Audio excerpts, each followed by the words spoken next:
Hii ni Dira ya Dunia kutoka idhaa ya Kiswahili ya BBC. Mimi ni Roncliffe Odit. Taarifa yetu kuu usiku huu. Meli 4 zinazomilikiwa na Iran zimefanikiwa kupita kwa mlango bahari wa Hormuz, japo jeshi la Marekani limeweka vizuizi kwenye njia hiyo ya bahari.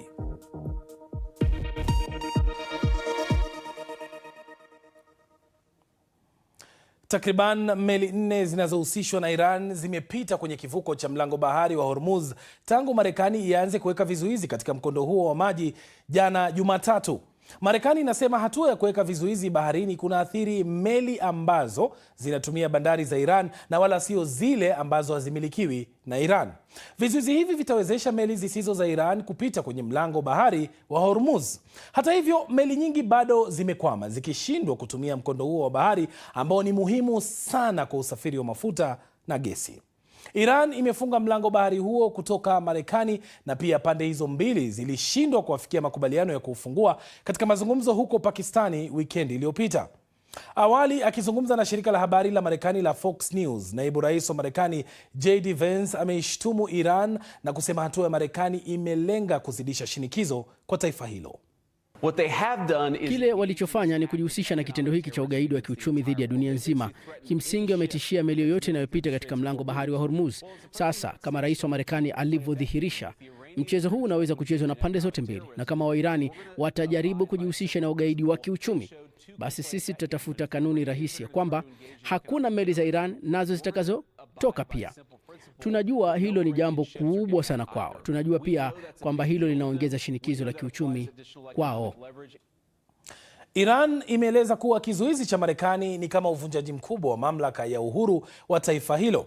Katika barua kwa katibu mkuu wa Umoja wa Mataifa Antonio Guterres, balozi wa Iran katika Umoja wa Mataifa Amir Said Iravani ameandika kwamba ni tishio kubwa kwa amani na usalama wa kimataifa na inazidisha hatari ya kuongezeka kwa mgogoro katika eneo hilo ambalo tayari lina hali tete sana. Wakati huo huo, China inasema kwamba kizuizi cha Marekani ni jambo la hatari na ukosefu wa uwajibikaji. Shirika la kimataifa la usafiri wa baharini la Umoja wa Mataifa IMO linasema kwamba kuzuia mlango bahari wa Hormuz ni kinyume cha sheria, tamko linalolenga pande zote mbili, Iran na Marekani. Kwa hivyo kizuizi cha Marekani kinaweza kuwa na athari gani?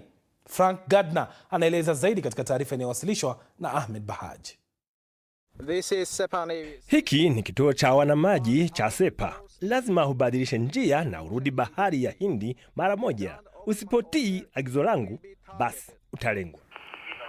Hii ni meli ya kivita ya 121 inayoendeshwa kwa mujibu wa sheria za kimataifa. Huu ni mzozo wikendi iliyopita kati ya wanajeshi wawili wa majini, Iran na Marekani, lakini ulimalizika kwa amani.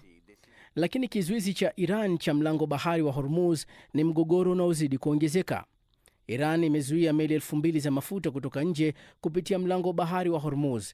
Wametishia pia kutoza ada kwa meli za mafuta, huku wakiruhusu meli za mafuta za Iran kusafiri kwa uhuru.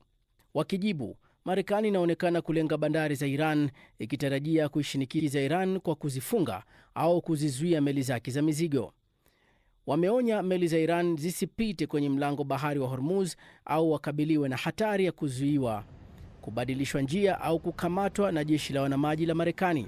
Iran ina bandari nyingi za Ghuba, lakini jeshi la wanamaji la Marekani linahitaji kusubiri tu ufuoni nje ya bahari ya Arabia, ikiwa ni jambo linalofanana na kile ambacho Marekani ilifanya dhidi ya Venezuela mwaka jana. Tunaweza kuchagua eneo ili kupunguza hatari. Tunaweza kuchagua malengo ili kupunguza aina ya hatari ya misheni, tukihakikisha tunapata zile zinazofaa. Hatuhitaji kuchukua kila meli. Tutachukua tu meli za kutosha, tuzikamate, tuzizuie, tuchukue mizigo yao na meli. Chapisho la hivi karibuni kwenye mitandao ya kijamii kutoka kwa wafuasi wa utawala wa Iran linaonyesha jinsi vitendo vya Rais Trump na jibu la Iran vimeongeza bei ya mafuta, huku spika wa bunge la Iran akiandika onyo kwenye mtandao wa X, na hapa na nukuu: kwa kizuizi hiki bei ya petroli huenda ikapanda hata zaidi, mwisho wa nukuu. Ripoti hiyo ndio inayotukamilishia taarifa yetu kuu usiku huu.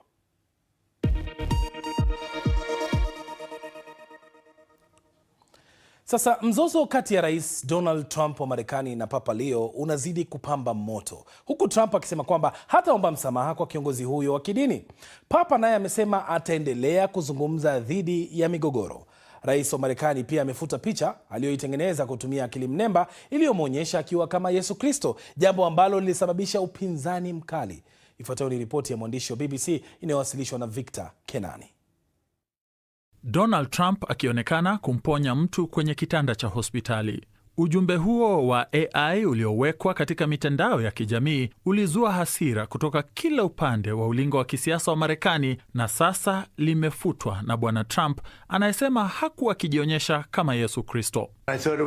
Nilidhani ni mimi kama daktari, na ilihusiana na shirika la Msalaba Mwekundu na kama wafanyikazi wa Msalaba Mwekundu ambao tunaunga mkono, na ni vyombo vya habari vya uongo tu vinavyoweza kubuni jambo kama hilo. Katika chapisho la awali kwenye Truth Social, Donald Trump alimshtumu Papa Leo, papa wa kwanza mzaliwa wa Marekani, kwa kuwa mdhaifu dhidi ya uhalifu na mbaya katika sera za kigeni. Haya yote yanafuatia upinzani wa wazi wa papa dhidi ya vita nchini Iran. Alielezea tishio la rais la kuvuruga ubinadamu nchini Iran kama jambo lisilokubalika. Akiwa njiani kuelekea Algeria, kiongozi huyo wa kanisa aliulizwa kuhusu maoni yake juu ya kauli za kashfa na matusi ya Rais Trump. Sitaki kuingia kwenye malumbano naye. Sidhani kama ujumbe wa Injili unapaswa kutumiwa vibaya kwa namna ambayo baadhi ya watu wanavyofanya. Na nitaendelea kuzungumza dhidi ya vita nikihimiza amani. Lakini makamu wa rais wa Marekani JD Vance alisema kuwa Vatican inapaswa kujikita katika maswala ya maadili pekee. Matamshi ya Donald Trump kwa papa yamevutia ukosoaji kutoka kwa washirika wake wa karibu wa kisiasa, akiwemo waziri mkuu wa Italia, muumini wa Kikatoliki, Giorgia Meloni. Akielezea maoni ya Bwana Trump kama yasiyokubalika, Bi Meloni pia alisema papa ni kiongozi wa kanisa Katoliki na ni jambo la kawaida kwake kutoa wito wa amani na kulaani kila aina ya vita. Donald Trump sasa anasema Papa Leo alichaguliwa tu kwa sababu yake. Alichapisha picha hii wakati wa mkutano wa makardinali conclave wa mwaka jana. Lakini kuna ishara hata kutoka kwa wafuasi wa Bwana Trump kwamba huu ni mfano mwingine wa hivi karibuni wa matamshi ya rais yanayovuka mpaka. Matangazo haya yanapeperushwa na Star TV Tanzania, One Luo TV nchini Uganda, Mishapi TV huko DRC, pamoja na KTN na K24 TV nchini Kenya. Pia unaweza kutizama matangazo haya katika ukurasa wa Facebook na YouTube wa BBC Swahili. Ukitaka maelezo zaidi kuhusu taarifa hiyo, pia unaweza kuyapata kupitia simu yako ya mkononi. Mtandao wetu ni bbc.com/Swahili. Hii ni Dira ya Dunia kutoka idhaa ya Kiswahili ya BBC. Tutakaporejea tuna ripoti maalum inayoelezea kwa nini kina mama kusini mwa jangwa la Sahara wana uwezekano mkubwa wa kufa kutokana na ugonjwa wa sepsis.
Karibu tena, hii ni Dira ya Dunia kutoka idhaa ya Kiswahili ya BBC. Mimi ni Roncliffe Odit. Tuelekee nchini Tanzania sasa, ambapo jeshi la polisi visiwani Zanzibar linaendelea kumhoji huku likishikilia pasipoti ya Joseph Macan ambaye alikuwa ni mpenzi wa mwanaharakati wa mitandaoni Ashley Robinson aliyefariki Aprili 9 akiwa mapumzikoni visiwani Zanzibar. Wakati hayo yakijiri, taasisi binafsi ya uchunguzi imeanza upelelezi kubaini chanzo cha kifo hicho, huku familia ya marehemu ikiripotiwa kutuma mwakilishi visiwani Zanzibar. Naibu mkuu wa upelelezi wa makosa ya jinai Zanzibar amesema upelelezi wa shauri hilo unaendelea, huku wakisubiri majibu ya uchunguzi wa kitaalamu, yani postmortem, kutoka kwa madaktari. Katika mahojiano na shirika la habari la Marekani awali, wazazi wa binti huyo wamesema wanapanga kusafiri hadi nchini Tanzania ili kujua kile kilichomtokea binti yao. Idara ya polisi wanadai kuwa Ashley na mpenziwe Joseph Macan mwenye umri wa miaka 45 waliwasili kisiwani Zanzibar tarehe 4 Aprili na walikuwa na malumbano, ambapo hoteli waliokuwa wakiishi ililazimika kuwatenganisha na kuwapa vyumba viwili kwa ajili ya usalama wao.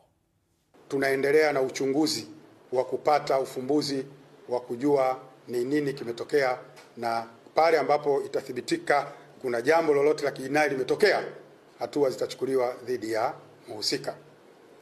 Nikisema hivi, huyu mume wa marehemu au mchumba wa marehemu Bwana Joseph, tuko naye kwa mahojiano zaidi. Hivi ninavyozungumza, timu ya wapelelezi inaendelea kufanya mahojiano naye kwa ajili ya kutaka kujua vile vile nini kimesibu pale. Lakini vile vile ninapozungumza kuhusiana na uchunguzi wa kifo cha marehemu, uchunguzi huu tunaufanya kwa kushirikiana na ndugu wa marehemu, kwa maana ya kwamba wametuma mwakilishi taasisi maalum inayoshughulika na uchunguzi wa vifo kwa maana ya corona, ambayo imepata authority. Sasa tusalie barani Afrika. Kina mama katika eneo la kusini mwa